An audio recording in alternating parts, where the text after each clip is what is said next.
relatos para no dormir. Ecos de lo olvidado. Esta historia se titula El muerto que eligió a un vivo.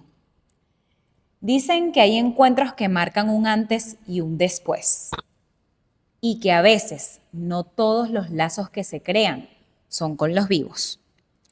Mi seguidor era cazador de aves. Muchas veces visitaba el Cementerio General del Sur para cazar acompañado de un amigo.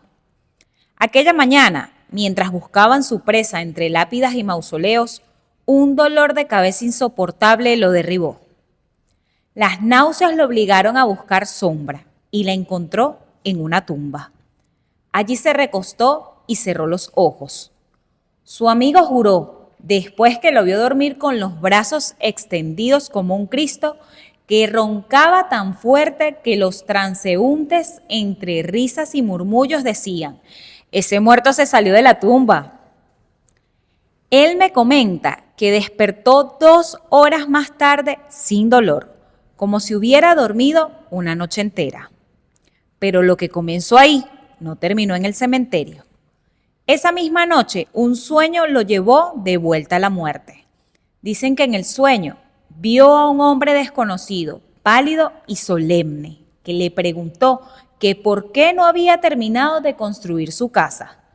Ante la respuesta de mi seguidor, el muerto ofreció todo lo que mi seguidor quisiera y que solo a cambio quería un altar. Uno de 3 escalones, mirando hacia el mar, con tela roja, un Cristo, un vaso de agua y un velón blanco. No era un sueño cualquiera. Al día siguiente, todo lo que aquel muerto le anunció sucedió. Le advirtió de un robo en su trabajo y ocurrió. Predijo el regreso del ladrón y así fue. Hasta que llegó la noche más oscura. La hija de mi seguidor, de apenas 6 meses de edad, enfermó de dengue hemorrágico. A medianoche, mi seguidor desesperado le pidió ayuda al muerto. Al amanecer, su hija estaba viva y sana, pero esa misma tarde, después que habían regresado del hospital, recibieron una noticia. Su abuela acababa de morir. Cuando nuevamente en sueños mi seguidor le preguntó el porqué del fallecimiento de su abuela, aquel muerto respondió: se cambió una cabeza por otra. Aquel espíritu le confesó a mi seguidor que había muerto en la tragedia de Vargas, que había vivido en la recta de los corales y que por eso quería su altar cerca del mar. Pero él ya no quería seguir con ese pacto. Mi seguidor sentía miedo, pensaba: ni loco hago ese altar. Así que le pidió que lo dejara en paz. Mi seguidor cuenta que más nunca volvió a soñar con aquel muerto y cuenta que desde ese día jamás volvió a sufrir de migrañas, las mismas que lo habían atormentado toda su vida. Así pasaron los años, hasta que un día, cazando cerca de la autopista Caracas-La Guaira, me cuenta que un joven lo llevó a un lugar extraño, una casa que siempre había visto desde lejos y que le llamaba la atención. Quedó tan sorprendido porque aquella casa tenía un gran altar y que aquel joven era un brujo que se ofreció a lanzarle los chamalones.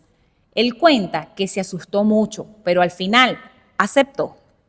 El hombre lo miró y le dijo algo que le congeló la sangre: de 1.000.000, solo uno es el elegido por el muerto, y él te ha elegido a ti. Le advirtió que aquel espíritu con el que él se había cruzado hace años aún estaba dispuesto a ayudarlo, que solo debía ir al cementerio, que el mismo muerto lo guiaría hasta su tumba, aunque su cuerpo ya no estuviera allí. Bastaría con un vaso de agua, una vela y un tabaco. Pero mi seguidor dice que salió de allí asustado por todo lo que aquel hombre le dijo en esa consulta y que solo pensaba que ni loco haría algo como eso.